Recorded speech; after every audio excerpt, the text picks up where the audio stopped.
This is Dr. Matt Barber of Alabama Orthopedic Clinic. We are proud supporters of Ransom Reprogram, Ransom Ministries, and all of the good work that they do in our community. If you would like to learn more about us, check us out at alortho.com or barbertotaljoint.com. You can also hear more from me personally on the Ortho Real podcast. Thank you again for allowing us to be involved with Ransom Ministries and all of the great work that they do. Hey, welcome to the Ransom Experience. My name is Matt Armbruster, Executive Director of Ransom Ministries. You're going to hear stories from people that we've served and people that serve alongside us, as well as those that we partner with throughout our community. You're going to hear about decisions they made throughout their life and things that happened through different avenues of their life that caused them to go down a path that they didn't see themselves going. And then also those decisions that they have to make on a daily basis to stay away from those decisions that they made in the past. Ransom Ministries empowers people to utilize their God-given gifts and talents in their career and for their community. All along the way, we learn how to help those close to us and also maybe even help ourselves. This is real. This is raw. This is Ransom. With every star.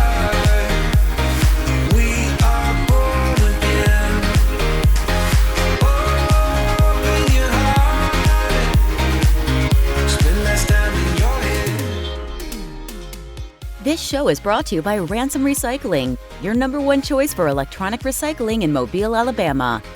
Help reduce waste in our landfills by recycling all of your unwanted, unused, and non-working electronics. Ransom Recycling is a division of Ransom Ministries that is helping to put men and women back to work. Check out ransomministries.com for a complete list of acceptable items. Drop-offs and pickups can be easily scheduled through the website. Please note that we are not accepting TVs at this time. Ransom Recycling, open 8 to 3 Monday through Friday. Help our planet while helping men and women re-enter the workforce. With every star, we are born again. Open your heart, spend less time in your head. Hey, welcome to the Ransom Experience, where we talk to different people that are going through our program, that have been in our program, that volunteer with us, and then we just do some talk sometimes. We went through our reprogram not long ago, and today I was thinking about, I haven't really done anything on our book. We have Life Outside the Boat, which was an experiential book that kind of told about our experience of walking. And, last couple weeks ago, you heard from Tara and I that kind of how things got started. And I kind of wanted to show you kind of our philosophy as a ministry of what serving was like. So as we went about our, we learned kind of where we started. Everybody always wants to ask, well, how do we serve people where we won't hurt them? And there's actually a book out that said When Helping Hurts, where it talks about, free handouts, giving or whatever can hurt people more than it can help them. So today I wanted to kind of go through our book a little bit. And there's different stages as we go along in this process, and there's got to be a balance. There's got to be a balance between justice and mercy and all the different things that go along with serving people, because if all we are is one or the other, then we miss out on what God really had for us to do and how Jesus served other people.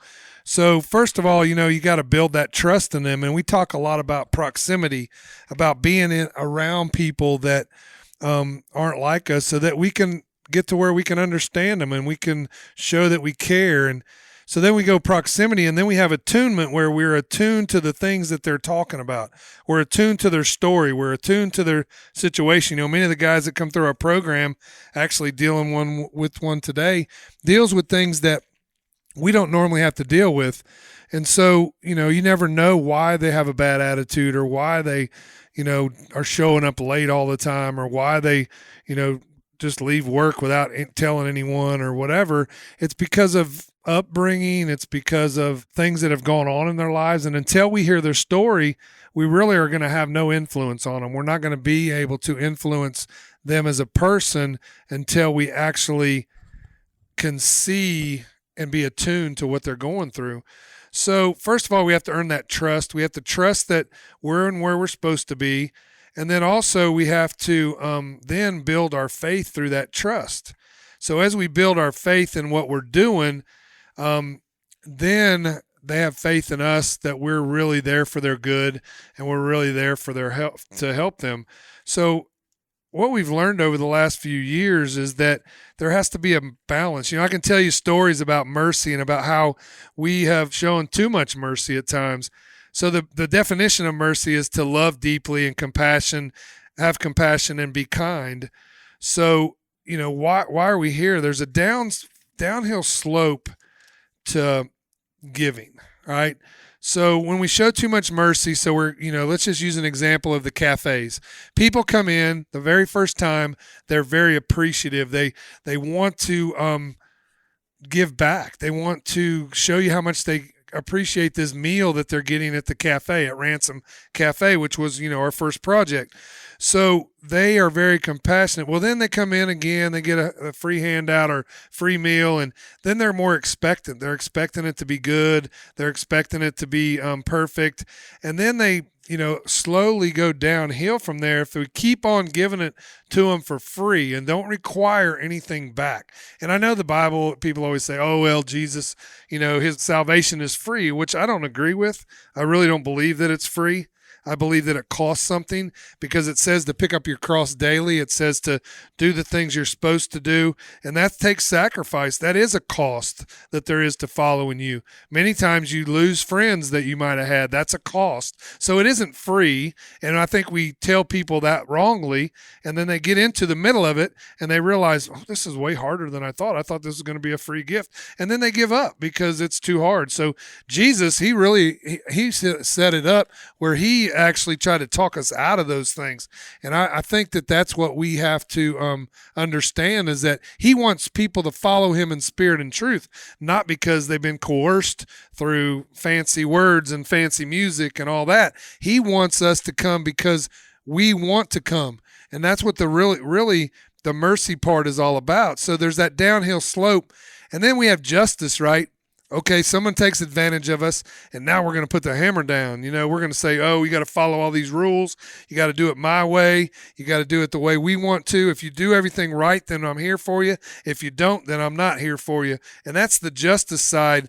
And there are times that, justice is warranted, but it's a bunch of rules and regulations, my way or no way, and don't help at all because these people are lazy or we have strings attached to it. Hey, come to my church and I'll help you, or come to my belief system and I'll help you, which I don't see anywhere in the Bible. I don't see that anywhere that it says that we're only supposed to be kind to those that believe the same way we believe.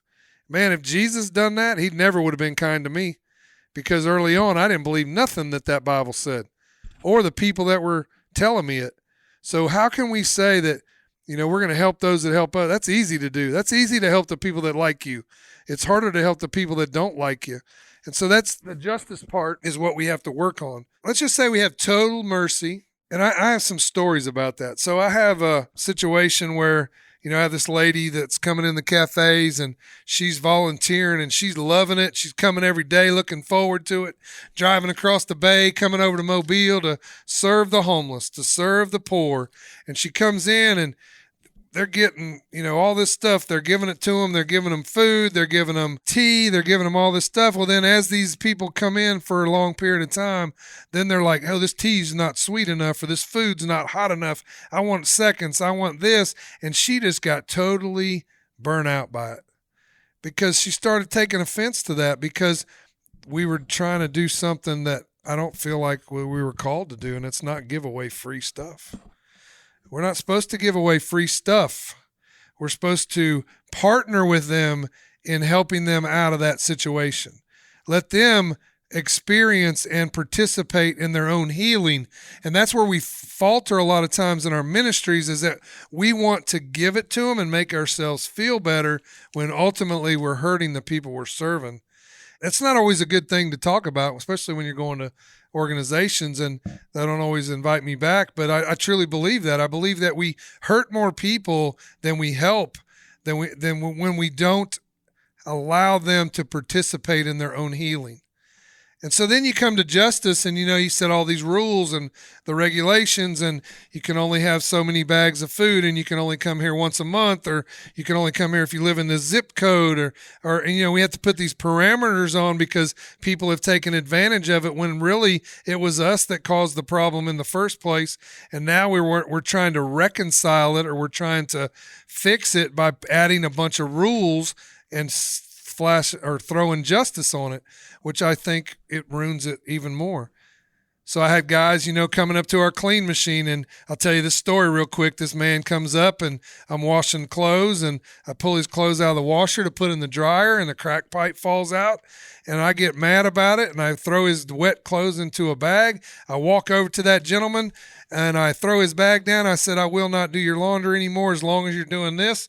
And I held up the crack pipe, and I felt really proud of myself because I had thrown justice on them. They had taken advantage of me too long. And I'm supposed to be this big Christian ministry founder and all this stuff, and here I am throwing justice on this man. Well, I can tell you a story. For 3 years, I saw this gentleman. I would see him at the bus stop in my neighborhood, and I'd see him out in my area, and I always had bad thoughts about him. Oh, man, he's probably out here doing no good. He's just taking advantage of the system. And I did that for 3 years. And one day I remember sitting at the clean machine, which is a laundry and shower trailer that we had, for those that don't know what that is.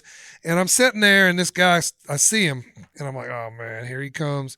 He's going to want something for free. And he sits down, and he says, "You remember me?" I said, "Oh, yeah, I remember you." And he said, will you listen to me now? And I said, "Sure, I'll listen to you." All smug and higher than he was or whatever. And he said, "That day when you found that crack pipe of mine, I had a roommate that was struggling with a crack addiction, and I saw that pipe laying on a counter in our apartment. And so I put it in my pocket so that he wouldn't continue to smoke crack. And I was trying to help him, but you wouldn't listen to me." And I'm going to tell you right then, I realized, this justice thing ain't going to work. I felt about big as a inch, right? Because here I am again, this supposed to be Christian gentleman judging people before I really even listened to them. So that was transforming in me. I'm not glad it happened, but I'm glad it happened because it changed the way I looked at some things. And I'm going to tell you, so then I went back and I looked and I said, you know what? What about, how can we fix this? So then you get into the word balance. We all know about balance. So what balance is that things are equal, right? Things are the same. So when we're trying to balance mercy and justice, I believe that you need to look at Jesus. I mean, that's the dude that could tell us how to do it. If we're really Christians and we really want to walk in that walk, we need to look at him who's supposed to be our model. So I go to John 5 and I think about this pool. Well, first of all, let's back up a little bit. Let's look at when he fed the 5,000. These dudes are out there, he's preaching, and there's all these people, and his disciples come up to him, "Man, we need to send these people away. How are we going to feed them? We don't have the money to buy all the food that we need for them, and we don't have the food, so let's send them away." And Jesus said, "Have them sit down. Have them sit down. I'm going to feed these people. I ain't going to ask them for no ID. I'm not going to ask them for anything. I'm not going to ask them what church they're going to. I'm not going to ask them even if they're going to follow me. I want to feed these people. Just feed them." So they fed them, and y'all know the story. They had all this food left over. And then about 2 chapters later, I guess it was, these people are looking for Jesus again. And Jesus had sailed off into the water, and he went over to an island, and he was over there. And so they found him, and they come up to him, and they said, teacher, where you been?"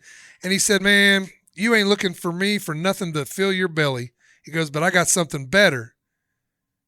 And so if you see, the first part was mercy. He took care of their need. He took care of what they needed. They needed to eat right then. But then when they came back and he realized, hey, these guys are, and he knew they're coming just to get what they want, he said, "No, I'm not going to give you that this time. But what I do want to give you is something that will feed you forever." And see, that's how we have to be as ministries. That's how we have to be as people, is we have to say, you know what? I'm going to help you with your need, but I'm not going to help you stay in that need. We're going to figure out how to get you out of that. So that's the balance, right?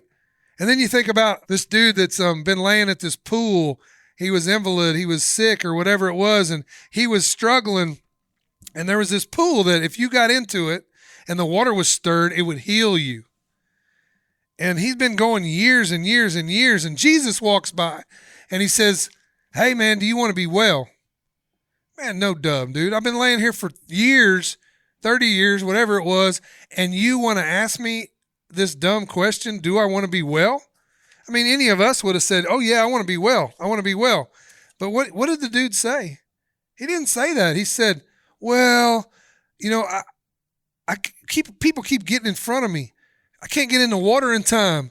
He keeps making excuse after excuse after excuse.